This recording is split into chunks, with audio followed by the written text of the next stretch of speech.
Bonjour à tous, si vous visionnez cette vidéo, c'est que vous êtes curieux ou carrément intéressé par les nombreuses opportunités professionnelles autour de SAP.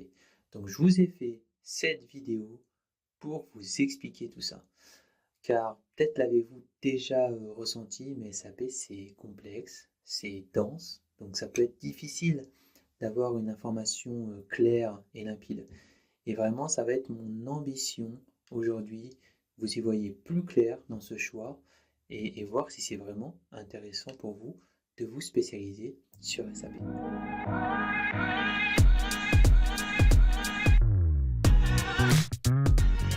Tout d'abord, à quoi ça sert de se spécialiser? Ça, j'ai pu l'observer avec les nombreuses personnes qu'on accompagne dans notre programme. Tous n'ont pas forcément conscience d'un phénomène qui est présent depuis pas mal d'années, c'est que les métiers ont une tendance à se spécialiser. Et ça vraiment dans tous les domaines. Par exemple, on recherche plus des comptables aujourd'hui. On recherche des comptables fournisseurs, des comptables clients, ou des experts comptables, ou des professionnels de la comptabilité autour des projets de transformation digitale. Donc ça peut être l'accompagnement au changement, de la dématérialisation. Euh, donc ça, je parle de la comptabilité, mais c'est aussi le cas dans plein d'autres métiers. Donc par exemple la supply chain, on va rechercher des spécialistes des approvisionnements, ou du transport, ou de l'exécution logistique.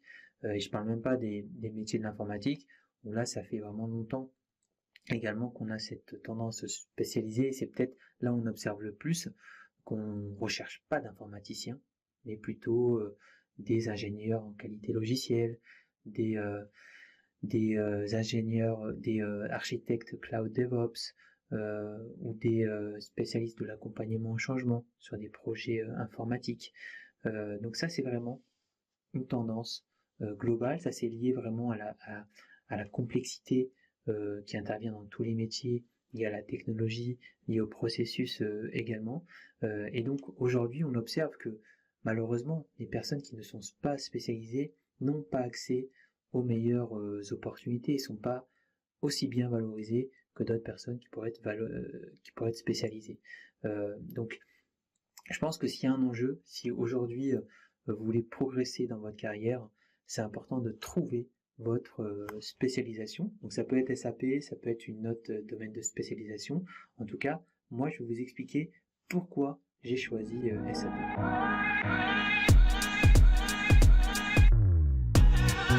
Je n'ai pas choisi SAP, c'est plutôt SAP qui m'a choisi.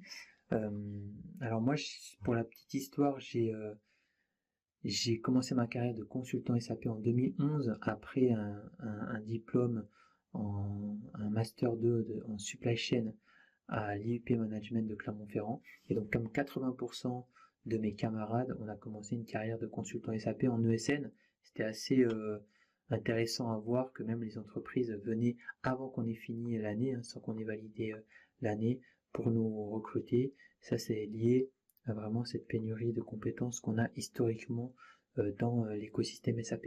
Et donc quand j'ai commencé ma carrière sur SAP, je ne savais pas grand-chose de SAP. J'avançais un petit peu dans le flou.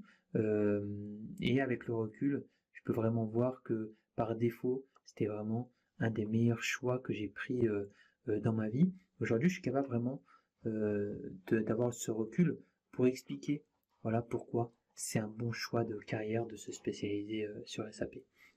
Donc tout d'abord, SAP aujourd'hui, plus que jamais, c'est vraiment le leader des solutions des logiciels d'entreprise dans les organisations.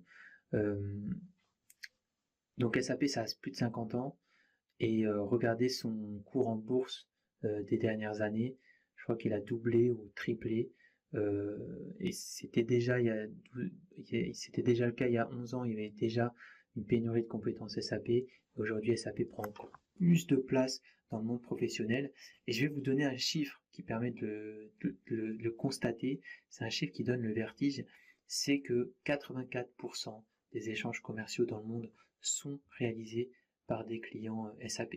À côté de ça, SAP est également très présent dans les PME ETI parce que ça représente 80% de leurs clients. Donc c'est pas quelque chose qui est réservé qu'aux grands comptes. Donc là, ce que je vous explique, ça peut être difficile un petit peu à le toucher, ça peut être vraiment très abstrait.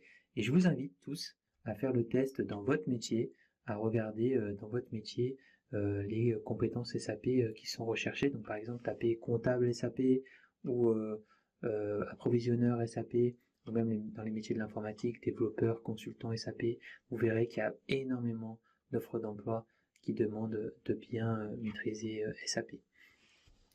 Et dans le futur, on me pose aussi cette question, c'est que dans le futur, eh bien, ça va donner quoi SAP? Est-ce que c'est vraiment une compétence qui va exister demain, en 2030, 2050?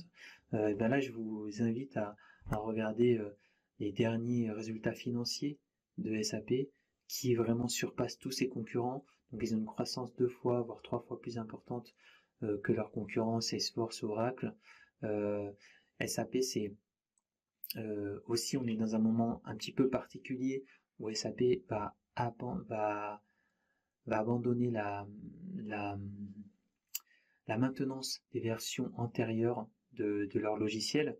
Donc là, on a tout un mouvement aussi partout dans le monde de migration des logiciels SAP vers les dernières versions. Et puis, vous pouvez aussi regarder les job boards, hein, encore une fois, regardez les classements des compétences les plus recherchées aujourd'hui par les recruteurs. Et SAP est souvent sur le podium, voire premier, voire voilà, dans le podium. Ensuite, ce qui est intéressant, moi ce qui est intéressant également dans cette carrière dans l'écosystème SAP, c'est que SAP, eux, sont spécialisés dans un logiciel très particulier qu'on appelle les ERP, donc pour Enterprise Resource Planning. Et donc ce qui est intéressant dans les ERP, c'est que vraiment c'est la colonne vertébrale des organisations. Donc c'est des logiciels qui regroupent tous les services d'une entreprise.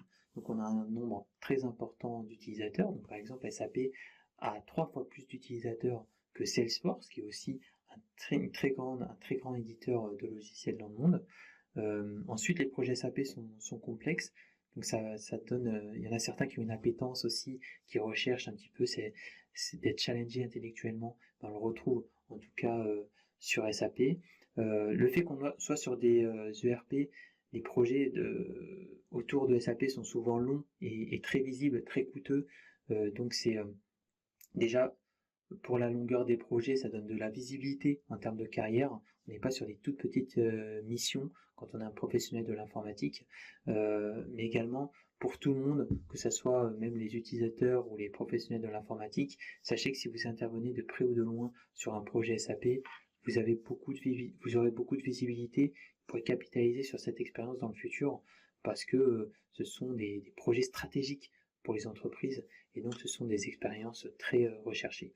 Et pour finir, une chose que je me suis rendu compte assez tard, c'est que SAP, ça bénéficie d'une image de marque qui n'est pas lisse, hein, parce qu'il y a des pour et il y a des contre SAP, il y en a qui détestent SAP, il y en a qui sont vraiment très enthousiastes autour de SAP, mais en tout cas, ce qu'on ne peut pas enlever à SAP, c'est que ça a une image un petit peu premium. Donc SAP, c'est cher, c'est reconnu par les clients pour la robustesse de ces solutions, pour les différentes possibilités qu'on peut configurer dans le logiciel. Donc c'est un petit peu comme si vous étiez spécialisé sur la Porsche ou Louis Vuitton des logiciels.